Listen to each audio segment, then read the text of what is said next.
Persistence. That's a word we don't like to hear. It's not something we like to talk about. At least me. I like quick. I like easy. I like fast.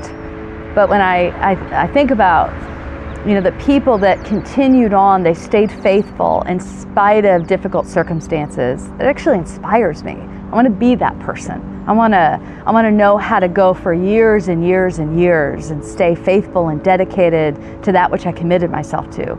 I want to be persistent in my marriage. I want to be persistent in my friendships. I want to be persistent in my relationship with God, with my friends. And sometimes we, or at least I feel like if no one sees it, it doesn't count, right? It's just me, I'm alone, but I forget that actually God is there. He's watching all the time.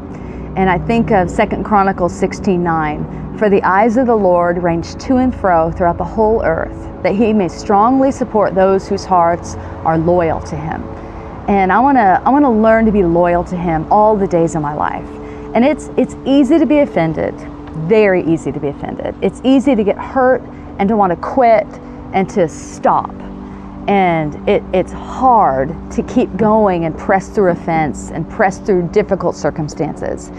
But I want to be a woman of persistence. I want to be a woman who can step over a challenge, step over an obstacle, regardless of what happens. And I remember a time when I had preached at a conference, and there were people there just to criticize.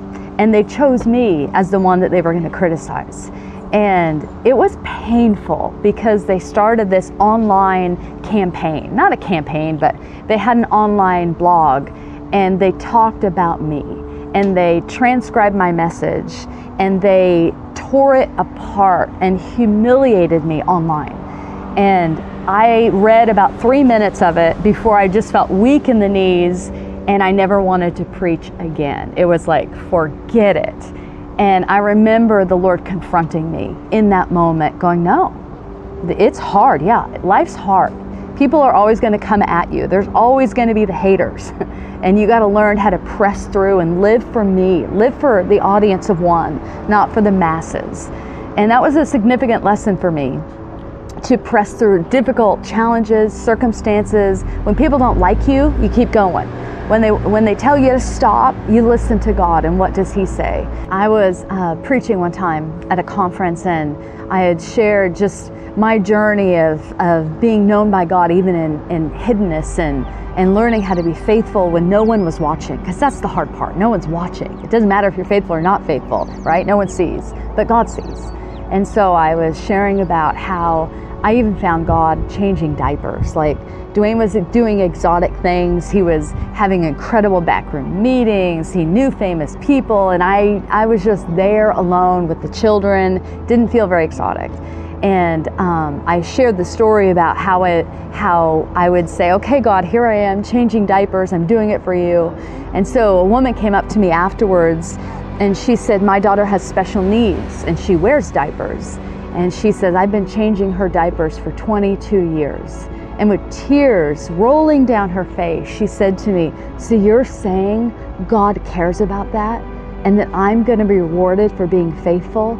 And I remember just being so struck by her faithfulness. And I said, yes, God will remember that. It will be beautiful to him. He sees you as faithful. And the reason I tell that is because so many of us feel disqualified from exotic and from exciting, and there's something about being faithful and staying steady. Our circumstances can change in a minute.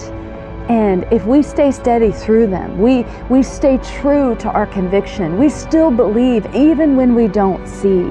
I mean, Abraham stayed steady, and he didn't even see the fulfillment of what was promised to him, but the next generation did. But he still gets rewarded. And so there's something about staying steady in the face of difficulty, in the face of circumstances. It's for the corporate woman, it's for the woman who's unseen, it's for the mom who has the special needs child. Staying faithful, staying steady, it matters, and God sees. And so that's why I want that value at the foundation of UP. Like, let's all grow in our faithfulness. Let's not be women without a root system. Let's not be women who just whatever feels good at the moment. I mean, that's how most people live. What if we stayed steady for decades? I think that's the way I want to live. That's how I want other people to live. I want a company of women to live like that. I want to do this with other people that are like-minded, creating a company of faithful women who are persistent for decades.